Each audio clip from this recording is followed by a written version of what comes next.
नमस्कार, आदाब। बहुत बहुत स्वागत है आप सभी का। आप देख रहे हैं मेरा यूट्यूब चैनल। मैं हूं आपके साथ बुशरा खानम फहद।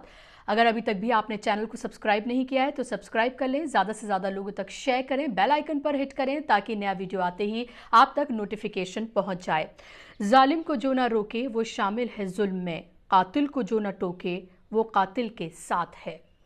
आज जुमा है। आपको पता है कि गुड़गांव में लगातार कई हफ्तों से जब भी जुमा आता है तो वहाँ पर जहाँ खुले में नमाज होती है, अलग अलग जगहों पर जो प्रशासन की तरफ से अलॉट की गई हैं जगहें, की इजाज़त दी गई है कि यहाँ पर आप नमाज अदा कर सकते हैं, वहाँ पर भी जाकर लगातार विरोध प्रदर्शन जो है वो किए जाते हैं। नारेबाजियाँ की जाती हैं, प्लेकार्ड्स हाथ में लिए जाते हैं। कुछ हिंदुत्ववादी संगठन, कुछ रेजिडेंट्स जो वहाँ के हैं उनके साथ मिलकर वहाँ पर नारेबाजियाँ करते हैं, विरोध प्रदर्शन करते हैं। पुलिस प्रशासन की मौजूदगी में ये सब कुछ किया जाता है। भारी पुलिस बल जो है तैनात होता है और उन सब के बीच, उन नारेबाजियों के बीच जो है वहां नमाजी जुमे की नमाज अदा करते हैं। इस सब के बीच मैं आपको बता दूं कि विरोध प्रदर्शन जो किया जा रहा था उसके दबाव में आकर दरअसल 8 जगहों से, जो अलॉटेड जगह थी जहां पर नमाज होनी थी, उनमें से 8 जगहों से इजाजत प्रशासन ने वापस ले ली है कि वहां पर अब नमाज नहीं अदा की जाएगी। और आप ये देखें कि लगातार ये विरोध प्रदर्शन तो हो ही रहा था। अब हद आप ये देखें कि कल दिवाली थी, सबने खुशहाल तरीके से जो है वो दिवाली मनाई, लेकिन कुछ लोगों को अपने त्यौहार भी सुकून से मनाने जो है वो नहीं आते हैं। आज जुमा है और आज गोवर्धन जो है पूजा भी है आज। तो ऐसे में 12A गुड़गांव का जो सेक्टर है 12A, जहां पर लगातार नमाज अदा की जाती थी, जहां पिछली बार जब नमाज हुई थी तो जय श्री राम के नारे वहां पर लगाए गए थे, वहां पर गोवर्धन पूजा जो है वो वहां पर की गई। बाकायदा तौर पर संयुक्त हिंदू संघर्ष समिति और VHP और बजरंग दल की तरफ से ये पूरा ऑर्गेनाइज इसको किया गया था, जहां पर नरसिंहानंद को बुलाया गया था लेकिन उन्होंने मना कर दिया आने से। फिर उसके बाद कपिल मिश्रा जो है बीजेपी के नेता, उनको बुलाया गया। VHP बजरंग दल के कुछ नेताओं को वहां पर बुलाया गया और गोवर्धन पूजा जो है वहां पर की गई, उसी स्पॉट पर, सेम जगह पर जहां पर अब तक नमाज हो रही थी। वहां पर तमाम तरह की नारेबाजियां की गई, तमाम उस तरह की नारेबाजियां की गई जिससे जो है सौहार्द, जो है सामाजिक सौहार्द वहां का बिगड़ सकता था। वो तमाम बातें कही गई जिनके लिए कपिल मिश्रा जो है वो मशहूर हैं। उस तरह तमाम तरह की नारेबाजियां भी वहां पर की गई और ये कहा गया कि यहां पर किसी भी कीमत पर जो है वो नमाज नहीं अदा करने दी जाएगी। हालांकि मैं आपको बता दूं कि ये मामला कोई नया नहीं है। 2018 से लगातार ये मामला चला आ रहा है।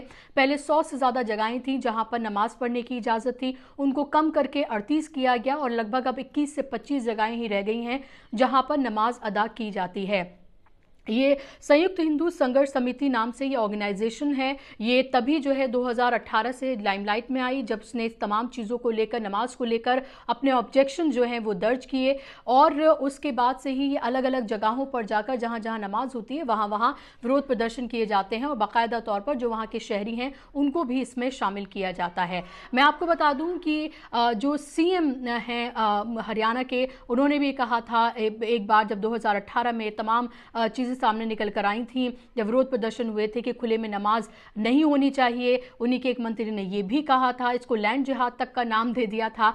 यानी कि हफ्ते में एक दिन आधा घंटे से 40 मिनट एक वक्त नमाज पढ़ने के लिए वहां पर उस जगह पर उसको लैंड जिहाद तक का नाम दिया जा रहा है। उन्हें यह सब कहा जा रहा है कि यहां पर हम जो हैं वो सुरक्षित नहीं महसूस करते हैं, बाहर से लोग यहां पर आते हैं, हमारी महिलाओं को परेशानी होती है और ना जाने क्या क्या उल जलूल रीजंस जो हैं यहाँ पर दिए जा रहे हैं। मतलब सिर्फ एक है कि सिर्फ और सिर्फ मजहब के नाम पर बांटना। आप ये देखें कि हमारा संविधान सबको इजाज़त देता है, ये फंडामेंटल राइट है कि आप अपने मजहब को जिस तरीके से चाहें आप उसको उसका प्रचार प्रसार कर सकते हैं, उसको मानने की पूरी जो है तरीके से इजाज़त है और ये इजाज़त हमारा संविधान हमें देता है। आप मुझे बताइए कि आप किसी भी मजहब के मानने वाले हैं, कोई अगर आपके सामने अगर कोई प्रार्थना कर रहा है, कोई नमाज पढ़ रहा है, कोई पूजा कर रहा है, तो आप मुझे बताइए कि आपको क्या ऐतराज़ इसमें हो सकता है। शांतिपूर्ण तरीके से कोई अपने मजहब की जो रीति रिवाज हैं या जो उनकी मान्यताएं हैं अगर उनको वो पूरा कर रहा है तो आप मुझे बताइए कि ये कौन सा मजहब है जो इसकी इजाज़त नहीं देता है। बल्कि मैं ये मानती हूँ कि अगर कोई ऐसा करता है तो ज़्यादातर सारे मजहबों में इसको पाप ही माना जाता होगा कि अगर कोई प्रार्थना कर रहा है तो आप वहाँ पर जाके खलल डाल रहे हैं, उसको परेशान कर रहे हैं, उसको डिस्टर्ब कर रहे हैं। लेकिन ये मजहब के नाम पर नहीं बल्कि ढोंग के नाम पर दरअसल ये सब कुछ किया जा रहा है और सीधे तौर पर समाज को बांटने की कोशिश की जा रही है। आपको हाल ही में याद होगा, गृह मंत्री अमित शाह उत्तराखंड में थे और उन्होंने इसी जुमे की नमाज को लेकर क्या कहा था। अगर एक गृह मंत्री इस तरह का बयान दे तो आप ये समझिए कि फिर इस तरह के जो लोग हैं जो यहाँ विरोध प्रदर्शन कर रहे हैं, जिन्होंने ये पूजा का आयोजन वहां पर किया है, उनको किस तरह से शय मिलती है। अमित शाह का ये बयान सुनिए आप। अरे यहां तक मित्रों, मैं आया था, कुछ लोग मुझे मिलने आ गए, मेरा काफिला रुक गया था, तो मैंने पूछा भाई क्या हुआ, तो साहब आपको मालूम नहीं है शुक्रवार है। क्यों शुक्रवार को क्या होता है? मैं तो थोड़ा सोचने लगा कि मुझे मेरा जनरल नॉलेज वीक हो गया, शुक्रवार में क्या होता है। तो उसने कहा शुक्रवार को नेशनल हाईवे बंद कर वहां नमाज पढ़ने की इजाजत दे देते हैं। शुक्रवार को छुट्टी देने की भी हिमाकत करने की सोची थी इन्होंने। मित्रों, ये तुष्टीकरण और एपीसमेंट करने वाले कभी भी देवभूमि का काम नहीं। और उसके साथ साथ आपने अमित शाह का ये बयान सुना, उसके साथ साथ अभी आपको याद होगा कि अयोध्या में दीपोत्सव था, मनाया गया था वहाँ पर, और वहाँ पर भी आप ये देखें कि किस तरह से योगी आदित्यनाथ ने ये कहा था कि जो पैसा अभी इससे पहले जो है वो कब्रिस्तान में लगाया करते थे, यानी कि उसको बनाने में या फिर उसकी दीवारों को खड़ा करने में या जगह देने में उसको लगाया जाता था, और अब ये पैसा जो है वो मंदिरों के निर्माण में, उसकी ब्यूटिफिकेशन में जो है वो लगाया जा रहा है। तो आप ये देखिए कि बात यहाँ पर महंगाई की नहीं होगी, बात यहाँ पर बेरोजगारी की नहीं होगी, बात आपके असल मुद्दों की नहीं होगी, उनसे पूरी तरीके से आपको भटकाया जाएगा और बात यहाँ पर सिर्फ और सिर्फ मजहब के नाम पर बांटने की जाएगी। यही पिछले 7 सालों से हो रहा है और जब भी कोई इलेक्शन आ रहा होता है तो इन तमाम चीज़ों में और ज़्यादा इजाफा और तेज़ी ही देखने के लिए मिलती है। मिलजुल कर हमारा ये रिवाज रहा है कि हम अपने त्योहारों को मनाते हैं। अभी हाल ही में आपने देखा होगा हज़रत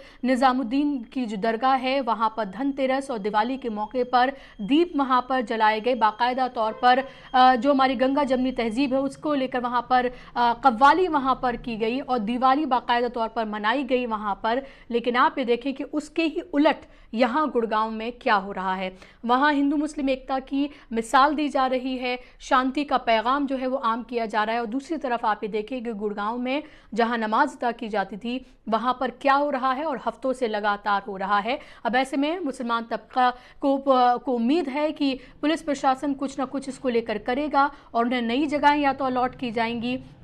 इस हफ्ते उन्होंने वहाँ पर सेक्टर गुड़गांव के बाराई में नमाज पढ़ने को तर्क कर दिया है। उन्होंने कहा है कि इस हफ्ते वो वहाँ पर नमाज नहीं पढ़ेंगे, लेकिन उन्हें उम्मीद है कि प्रशासन इसको लेकर कुछ ना कुछ ज़रूर करेगा, ऐसी उनको उम्मीद ज़रूर है।